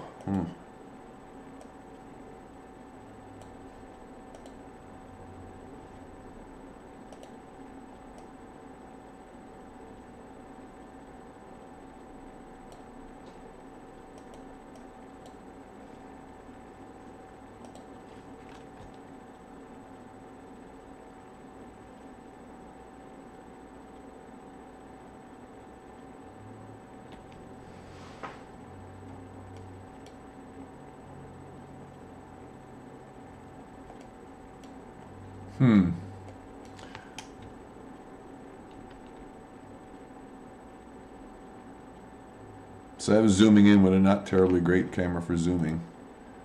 So the question is, what's better tone, that one or that one? That's probably more like my eyes were wanting to see. If I had worn sunglasses, that's what I would ideally like to see. Something which gives me some sense of contrast against, but not necessarily too. Look at all the brightness there. I can see why I picked it. That and that close. Not really. And then there's the up and down there. Okay.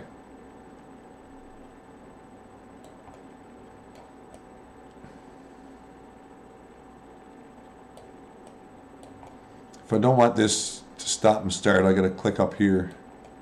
Oops. Up here in the extra space to get the blended version. If I click on these gray mid areas, it gives me the nearest clip in that sequence, in that gray area. And then it holds on the last frame. So you got some sense of control with your mouse in what you want to have happen if you want to look at something more than once. But it doesn't give you the benefit of the ongoing action.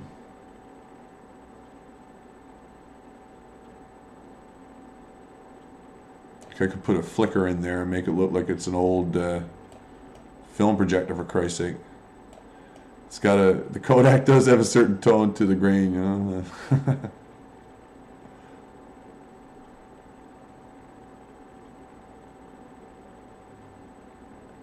That didn't help. Poking at the sun there, the camera reset itself.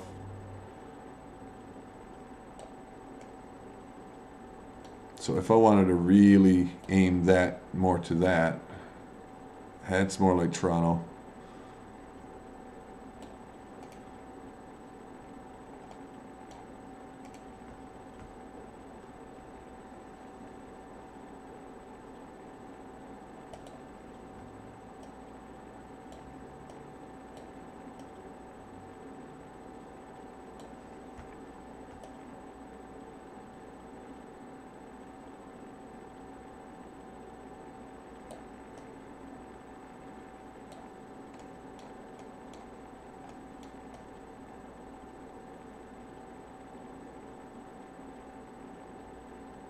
It's blown out to hell, man, in the middle here. I don't much like that. I like the better contrast. If that's what I'm going to get, like I'm not interested, right? That's what I want, closer to there.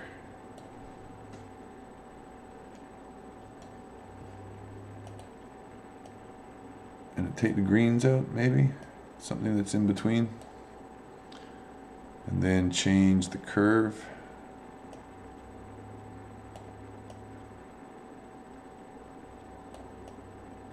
to get the contrast where I want it.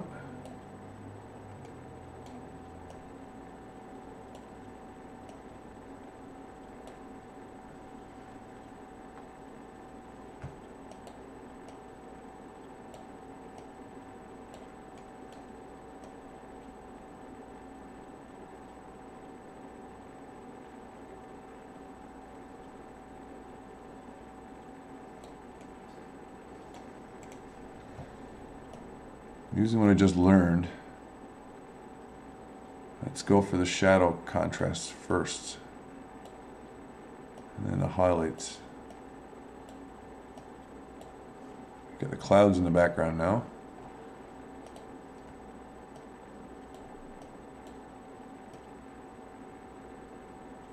Yeah.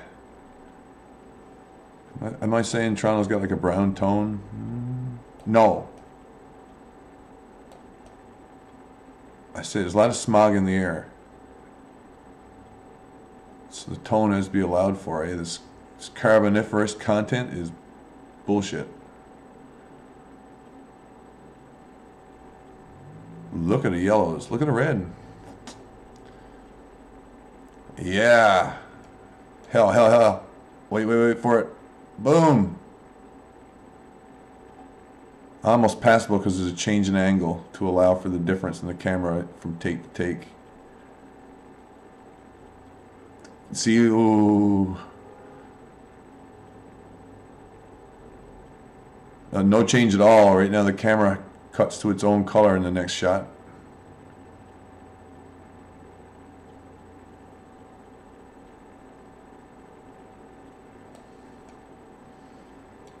And there's a really long shot, so let's give it a go.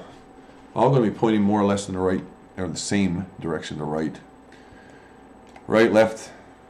I'm the guy with the mouse. Caught the little son of a gun. How long have I been going at this? Oh, look. Live for 2 hours and it hasn't stopped. Been a while.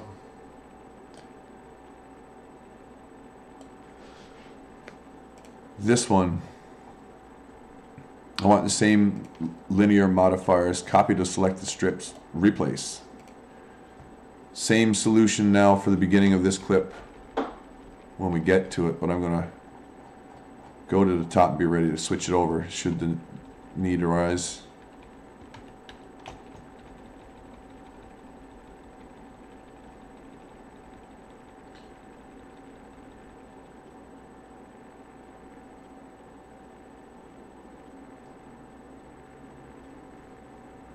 Yeah, much better.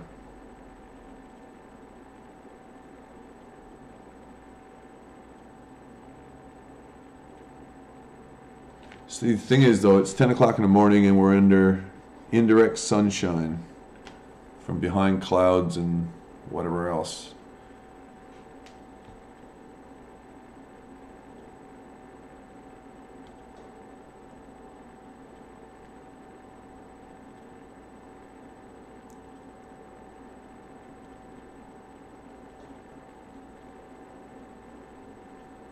Not always indirect. You can see it reflective over there.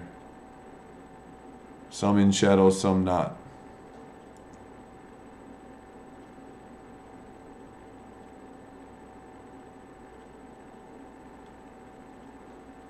Some in shadow, some not. Oh, that's something to think about. I do have to take a shortish break. Now that I've been getting into the nitty-gritty of how to make a bunch of these clips work, from as far as I'm concerned. The point of view from as far as I'm concerned. You can see the clouds chasing up behind us. We're going to take off and climb up through those. That's the turbulence. We take off through the edge of the storm. If we understood what we were doing, there might be a little more panic aboard the cabin, but there was no such thing. Nobody gave a damn. Nobody understood. I don't think they were all first timers.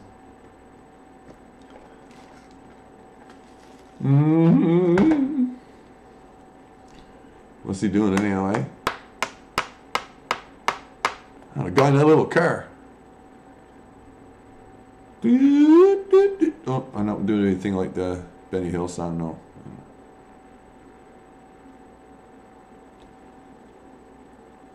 That is definitely a different tone than the immediate previous frame. So this one needs to be, oh, no, no, no, that one. No, no, that one over there. We need to bring that over there more. And maybe even brighten it.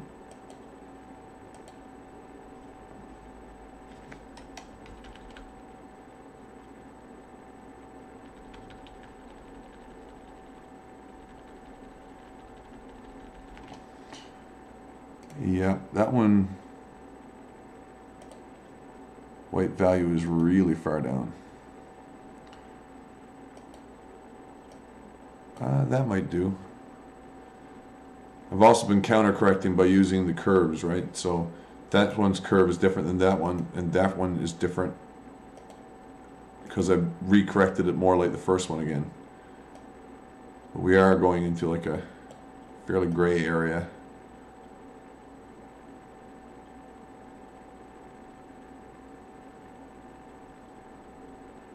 There you go, direct sunlight area passing through.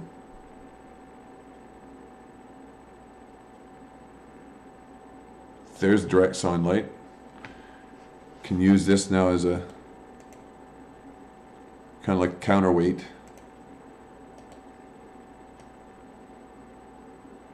And in changing quantity from indirect to direct.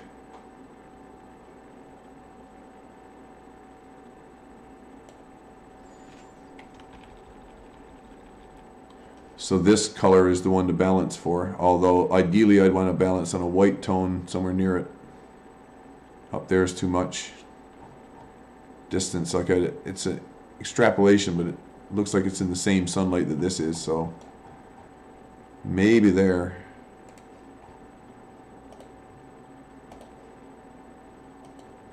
Huh. Put it more in the green? Yeah, yeah. There ain't none here. Excuse me. I ain't saying that. That's no messages there. Just that's where I think it should go. Somewhere closer to there. And brighter. Huh? Yeah. That way, I could do this too.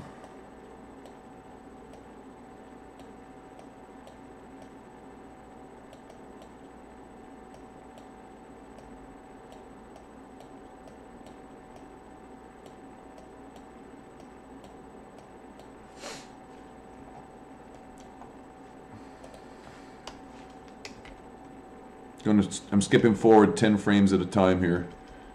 So it's fast forward in the 30 frames a second rate. That's quite a large jump in tone and texture. Then again, we're facing to this area where direct sunlight is, and like rotating around and putting it overhead to some degree. It's like behind the head.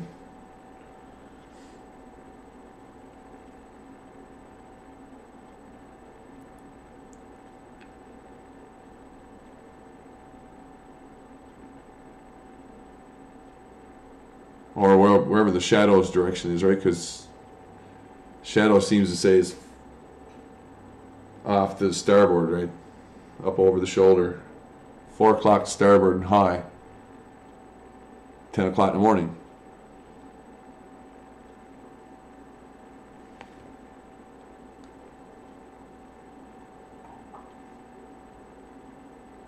Right?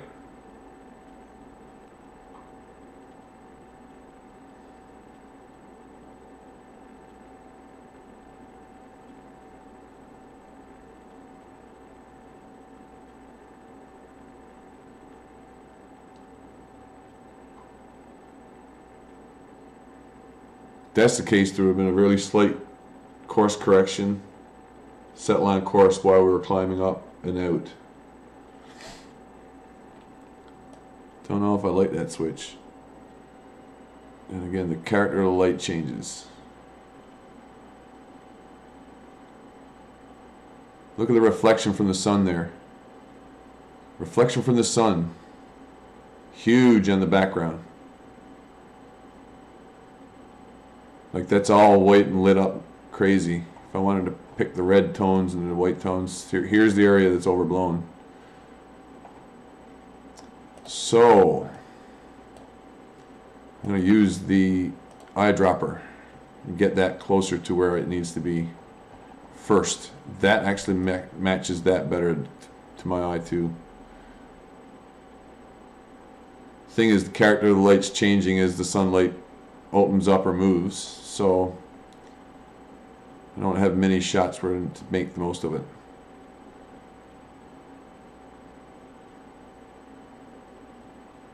Darkness of the runway, entirely different from shot to shot, right? It's I don't know if it's going to work. And again, there's two different characters of use on both these sets of tarmac, but we look back upon the same tarmac, so it's kind of obvious. It's darker there. We're looking into the sun more.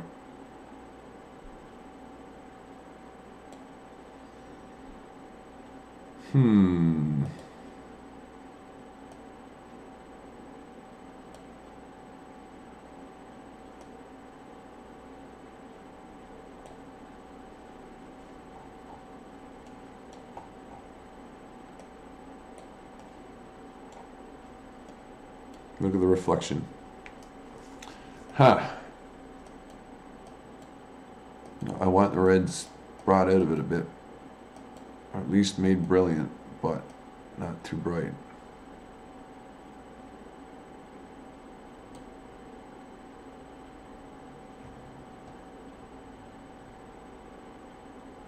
That kicks those over so far, it tells me I gotta lighten up on the dark side. Look.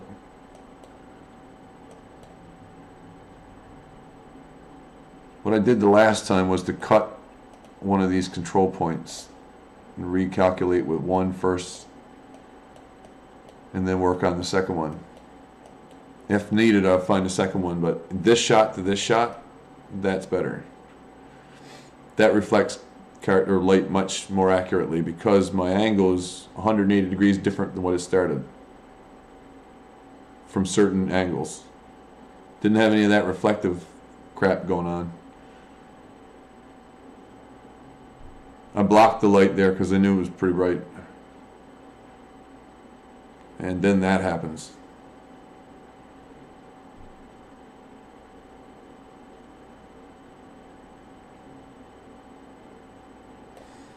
So, now I get to take my break. I'm going to put on some music. I don't know. I could do that. I'll probably just stick up a little... I might actually stop and make a 2-hour cut in the stream. If I get a third one in tonight, yeah, probably. I'll be back in 5 minutes. Won't even be. I'll leave updated links or whatever else in the new stream.